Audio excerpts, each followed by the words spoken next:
c'est une information dont aucun journal occidental n'a parlé, c'est l'utilisation artificielle de soi-disant tensions ethniques pour déstabiliser la Guinée équatoriale. Ah oui. Il y a une convergence de choses qui conduisent à ça. La première, évidemment, c'est un agenda politique, ce sont les élections générales en Guinée équatoriale en 2016, présidentielle, législative, municipale. Il y a autour de cela un nombre très important de réseaux de déstabilisation aux États-Unis, en France, en Espagne, en Allemagne, qui veulent profiter de ça pour renverser le régime du président Birnéman Massogo et essayer d'y instaurer une révolution de couleur. Derrière tout ça, évidemment, il y a les raisons de ça. La première, évidemment, c'est une raison politique, parce que la politique commande quand même beaucoup de choses, c'est que la Guinée équatoriale et son président sont le cœur de ce qu'on appelle le nouveau panafricanisme. Ça, c'est un défi insupportable aux puissances occidentales néocoloniales. Ça l'est d'autant plus que le président Massogo n'est pas seul. Il y a le président du Tchad, il y a d'autres présidents qui commencent à regarder d'autres hommes politiques vers ce panafricanisme qui est la seule alternative pour l'Afrique. Il y a derrière les réseaux, il y a des marionnettistes. Il y a tout d'abord des gens, les gens de Paris, le Quai d'Orsay, les gens de Berlin, les gens de Madrid. Soyons clairs, eux sont là, ce sont des petites puissances sur le déclin.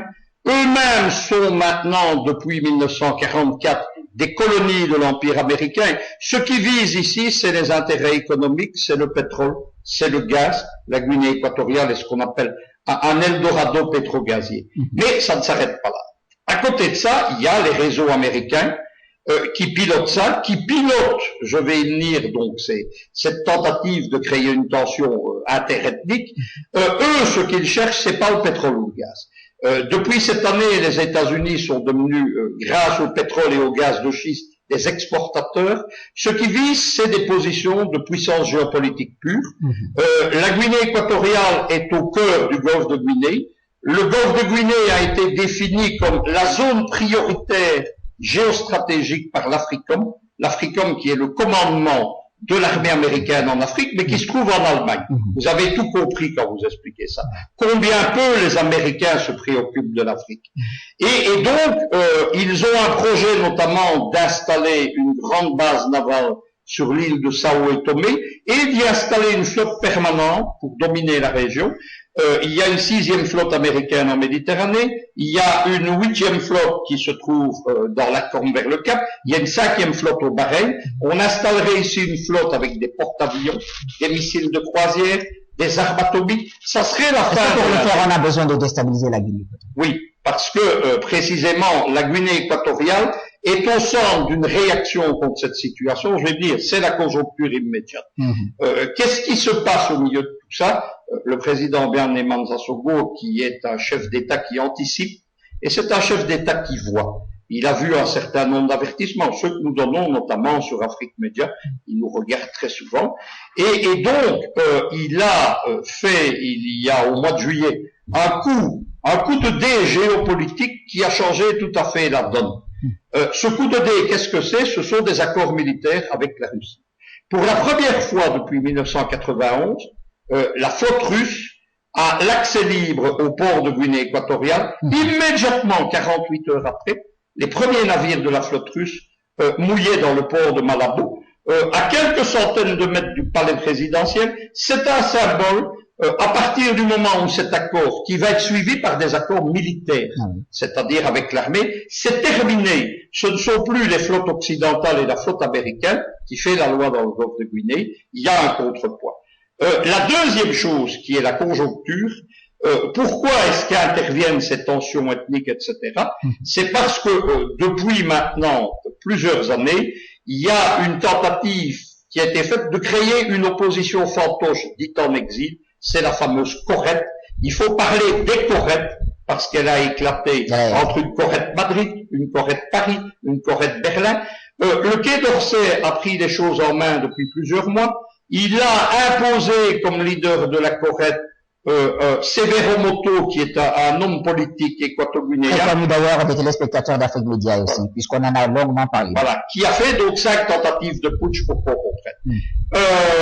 La Guinée équatoriale a réagi. Le président Biagnema a ouvert au mois de septembre de l'année passée un dialogue national et il a délégué à Paris un nouvel ambassadeur, Miguel Oyono, qui est un homme extrêmement percutant et il s'est attaqué aux contradictions précisément de la Corée. Ça aboutit, c'est qu'une des branches de la Corée, qu'on appelle la Corée PP, avec Émilie Cham, a accepté de rentrer en Guinée équatoriale, de participer au dialogue. Ça ne veut pas dire qu'elle soutient Biagnema, mais elle a compris que ça devait se faire en Guinée équatoriale avec des moyens légaux. Elle est rentrée au pays. C'était l'époque où Afrique Média était dans les trous, donc nous n'avons pas su en parler. Il y a que Africa 24 qui en a fait un reportage. C'est clair et net. Elle a surtout expliqué dans une série de conférences de presse les dessous occultes de la Corée, l'amateurisme de ses animateurs, les querelles internes et surtout comment les Occidentaux et le Quai d'Orsay marionnettisaient tout ça. Immédiatement, ceci arrivait, donc, ce qu'on aurait pu appeler le plan d'une opposition extérieure ne marchant pas étant en crise, on est arrivé à la nouvelle phase. Il ne faut pas la négliger parce que l'ambassadeur à Paris, lui, considère que c'est une menace grave sur la sécurité intérieure. Est-ce la question ethnique? C'est ça. De quoi s'agit-il? C'est assez simple. Et vous allez comprendre, c'est un mix des tout. Et j'ai conduit il y a quelques semaines une grande enquête sur l'opposition équato-guinéenne et j'ai montré en fait comment les réseaux américains et les réseaux français travaillaient en action commune avec une interface qui est constituée par 2 associations. Il y a Equatorial Guinea Justice avec un opposant qui s'appelle Tutu Alican. C'est l'homme de la NED des réseaux Soros. Dans cette soi-disant ONG, il y a un représentant au conseil d'administration de Soros, mais il y a surtout le patron réel, c'est pas Tutu Alican qui est un fantoche, c'est un ancien secrétaire d'État adjoint du gouvernement américain, qui est le vrai patron, qui est le président. L'autre relais, c'est une association tout aussi bidon qui s'appelle Amitié France-Guinée équatoriale. En fait, d'amitié, il s'agit de déstabiliser le gouvernement. Ils ont un site internet très influent. Ce site internet publie tout ce qui est possible. C'est un centralisateur de tout ce qu'on raconte de mal sur la Guinée équatoriale. Et cerise sur le gâteau, ils ont des activités illégales en Guinée équatoriale parce qu'ils ne sont pas déclarés conformément. Tous ces gens ensemble ont lancé, Américains, Français, Correct, un nouveau complot. De quoi s'agit-il? Il y a une compagnie équato. On va revenir à un détail. J'en ai pour 3 minutes. Il faut en venir à l'indépendance de la Guinée équatoriale. Elle intervient en 1968. Les Espagnols partent de là fâchés sans laisser aucune infrastructure. Et à l'époque, l'indépendance est donnée en commun à des territoires divergents. Il y a l'île de Bioko, où se trouve Malabo, la capitale. Il y a l'île d'Anobo, quelques autres îles, et il y a la partie, ce qu'on appelait la Guinée espagnole, qui est la partie continentale. En 1968, il y a immédiatement, animé par les Espagnols, qui ne veulent visiblement pas partir, il y a un mouvement qui est lancé pour l'indépendance de l'île de Bioko. Ça ne marche pas. On n'en entend plus parler jusqu'il y a quelques années. Curieusement, il y a 2-3 ans, et vous allez voir comment les complots occidentaux se préparent longtemps à l'avance, parce que c'est ce qui permet aujourd'hui l'affaire des tensions ethniques, ce mouvement débouche sur un mouvement politique qui est le MAIB, Mouvement pour l'autonomie et l'indépendance de Bioko. Ce mouvement commence des activités en Guinée, il est considéré par Malabo comme l'opposition ultra-radicale, et il devient membre d'une espèce d'international des mouvements indépendantistes dans le monde, mais qui est reconnu par les Nations Unies. Il y a quelques mois, une compagnie pétrolière américaine décide d'ouvrir un centre culturel à Rebalcedo, c'est une des banlieues de Malabo, et ce qu'on n'avait jamais vu, c'est un centre culturel non pas équato-guinéen, mais boubi.